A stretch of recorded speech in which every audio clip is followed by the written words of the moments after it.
We are not nation building again. We are killing terrorists. Breaking news, the president's new plan for ending terrorism, his strategy to fighting a 16-year-old war.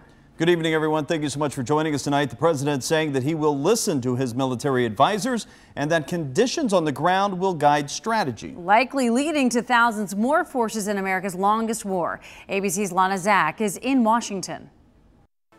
President Trump now says he's on board with a plan that could send additional U.S. troops to Afghanistan. I concluded that the security threats we face in Afghanistan and the broader region are immense. Afghan forces say they need more help to fight a resurgent Taliban.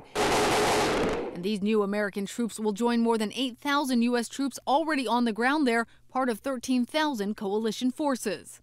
The men and women who serve our nation in combat deserve a plan for victory. The president did not say how many more Americans would be sent, but the Pentagon's proposal, originally unveiled in May, would add 3,000 to 4,000 troops and increase the amount of foreign aid being sent to the nation. Before he was president, Mr. Trump opposed increasing America's commitments in Afghanistan. Let's get with it. Get out of Afghanistan. Getting out of Afghanistan, a position he often repeated as a private citizen, but one that was harder to maintain as commander-in-chief. My original instinct was to pull out, and historically, I like following my instincts. But all my life, I've heard that decisions are much different when you sit behind the desk in the Oval Office. And the president also called on India and Pakistan to step up. But one thing that the president said he would not do, give a timetable for when all U.S. troops in Afghanistan will be home. Lana Zach, ABC News, Washington. Republican Senator Rob Portman took to Twitter within the last hour saying we cannot allow al-Qaeda and our terrorist enemies to again use Afghanistan as a safe haven from which to launch attacks on the U.S. Evan Millward spoke with local Afghanistan veterans tonight. So, Evan, what was the response from the guys who have been there and they have seen the challenges? Well, Tanya, one of the guys texted me right after the speech and said simply, amen. There was a lot for them to like. The president acknowledging a lot of what they saw on the ground. But both of these guys I talked to work to help veterans when they get back, and they still want to make sure that that is a top priority too. A shift in strategy. Afghans will secure and build their own nation and define their own future. Coming up! Rusty Martis spent 1 year in Afghanistan while in the Air Force. Everybody I came across and met, they appreciate our fortitude to be there.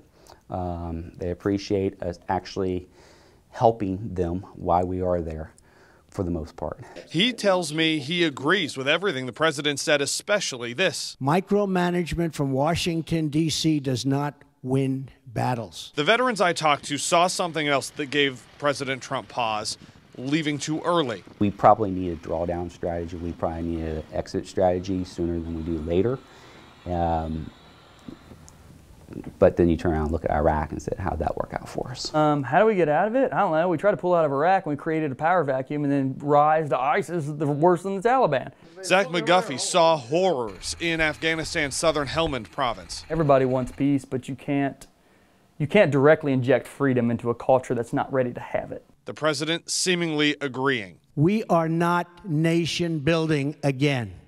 We are killing terrorists. McGuffey's fear, though, is that more troops mean more damaged families. I'm not anti-war. I'm pro-American veteran. And I know that wars have to be fought. And I know it's an ugly, ugly business. But these wars that we're fighting now, I just don't see a positive outcome for anyone. So maybe you noticed his shirt there. McGuffey runs the nonprofit 22 Until Valhalla, which helps raise awareness of veteran suicide. He told me he agreed with the president, though maybe somewhat reluctantly. He wanted to hear the president also address the cost of war on such a small percentage of American families, those who volunteer. Guys.